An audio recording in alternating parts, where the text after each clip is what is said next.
Hai guys, kembali lagi di channel FAMI Studio sama gua, Dave and Nico.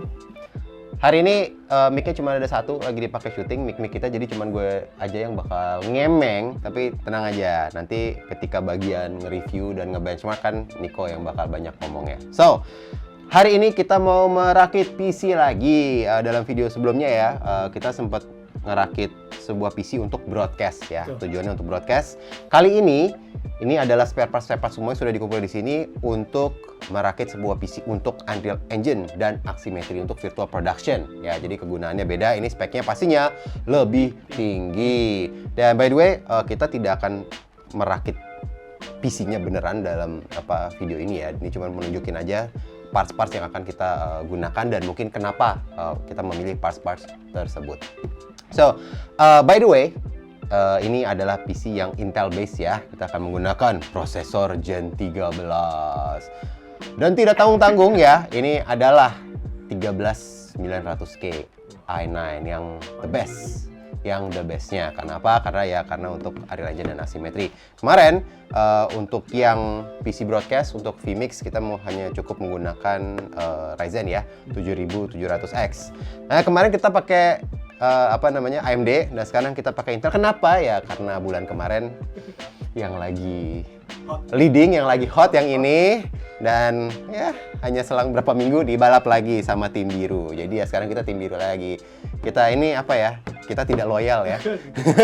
Siapa yang lagi paling di depan, yang lagi termaju, itulah yang kita ambil untuk merakit di saat itu. So, yuk kita ngebahas sedikit apa aja sih parts-parts yang ada di sini dan kenapa kita memilih hardware tersebut. Dan mungkin teman-teman ada yang bingung kenapa di sini VGA-nya ada dua ya. Di sini kita ada GeForce RTX 3090, di sini ada Intel Arc A380. Nah, kemarin kita sudah membahas Intel Arc A380 ini dan juga sempat dites ya buat bermain game segala macam. Ini sebenarnya tidak akan menjadi bagian permanen dari PC ini yang akan kita rakit. Tapi kita akan tetap mencoba menggunakan si Intel Arc A380 ini sebagai secondary VGA. Untuk apa? Untuk encoding. Untuk encoding. Karena kita kan di sini di FAME kemarin gue udah sempat bikin video yang dedicated tentang AV1 ya. Tentang AV1 juga, itu adalah masa depan, kodek masa depan yang hasilnya lebih bagus, lebih ringan daripada H264. Nah kemarin kita belum berhasil mencoba secara maksimal si Intel Arc A380 ini karena kita belum ada PC yang Intel base dan yang harus yang Gen 12 ke atas kalau nggak salah, agar bisa memaksimalkan kegunaan si Intel Arc A380 ini untuk encoding. So, kalau ada teman-teman yang dalam dunia broadcast streaming masih tertarik tentang tes-tes kita untuk bisa mendapatkan hasil encoding yang bagus dengan AV1, pantengin terus channel kita. Nah sebenarnya VGA yang utamanya untuk Unreal Engine dan Aximetry adalah RTX 3090. Dan kenapa tidak 3090 Ti? Pertama karena harganya jauh, lumayan jauh ya. Dan selama ini kita menggunakan 3090 yang biasa itu sudah sangat cukup ya. Kita mau bikin stage kayak apapun udah lumayan kuat dengan 3090. Tapi selain harga, sebenarnya masalah gue juga adalah di power consumption ya. Dengan menggunakan 3090 gue masih bisa menggunakan PSU RM850 ya, yang 850 watt. Karena kalau gue udah pakai Ti, kemungkinan besar, apalagi udah pakai i9 gitu kan, kemungkinan untuk amannya harus pakai yang 1000. Dan ya gitulah kan, tagihan listrik sekarang makin gitu ke atas ya. So by the way, untuk cooler dan ininya dan power supply-nya di sini kita menggunakan Corsair untuk ini semua Corsair, yang kuning-kuning kelihatan ya. Untuk RAM kita menggunakan Corsair. Ini kita menggunakan 2 kit yang 32 GB, jadi total 64 ya. 64 karena kita pakai VGA yang 24 GB. Jadi rule of thumb-nya, best practice-nya adalah kita minimal membutuhkan 2 kali lipat VRAM-nya. Jadi harusnya minimal 48 ya, 48. Tapi kan kita buffer lebih lah, tanggung kan, kita pakai 64 ya. Jadi ini per kepingnya yang 16 ya, 16 kali 4. Dan untuk PSU-nya yang 850 dari Corsair juga. Dan untuk cooler CPU-nya kita pakai Corsair juga ya. H150i Elite Capex dan semuanya ini warna putih karena casing kita juga putih dan kita akan menggunakan 4000D. Nah, kemarin itu kita sempat ngetes ya pakai fractal design. Gue pengen sedikit sharing juga nih. Kemarin kan pas kita ngebahas ngerakit di sini, gue bilang gue excited dengan si fractal design ini karena gue sering ngelihat produk-produk mereka, menurut gue desainnya bagus. Dan ini hasil yang udah kita rakit. Nah, ini casingnya dari fractal design. Dan sebenarnya kemarin ini kita dapat gratis. Ya, ini dapat gratis bundling dari beli 7700X dan Mobo ASRock.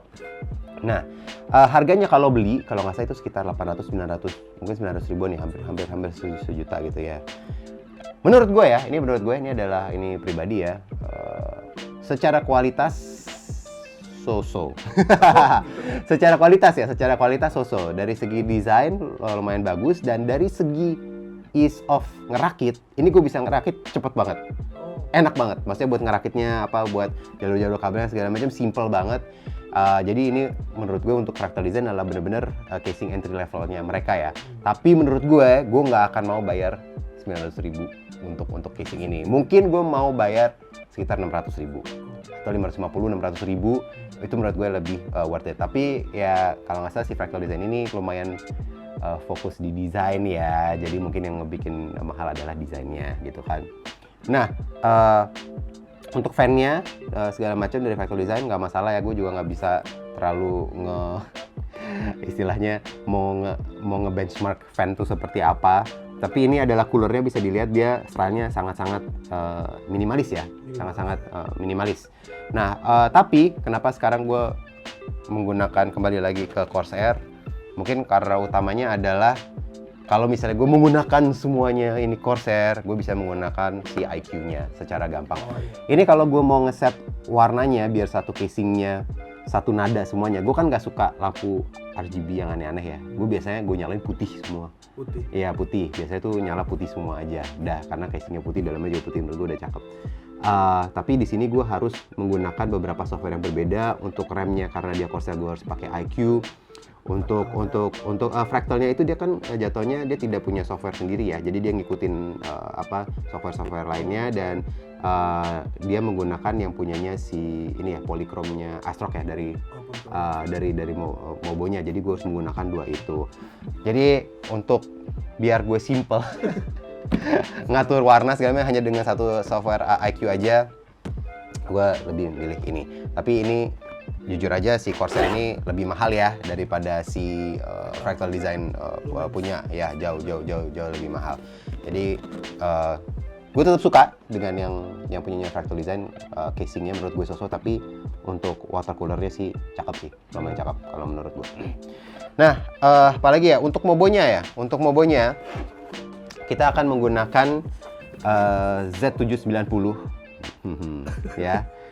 Dari Asus ini Prime yang WiFi ya, ada onboard WiFi-nya harusnya ada. Kalau ada tulisan WiFi harusnya ada onboard WiFi-nya ya.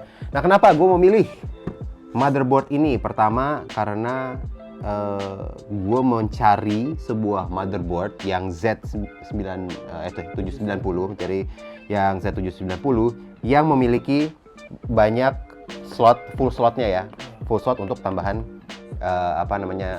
PCIe-nya. Karena seperti biasa untuk Unreal Engine dan Aximetry ini kita membutuhkan tambahan slot minimal dua lagi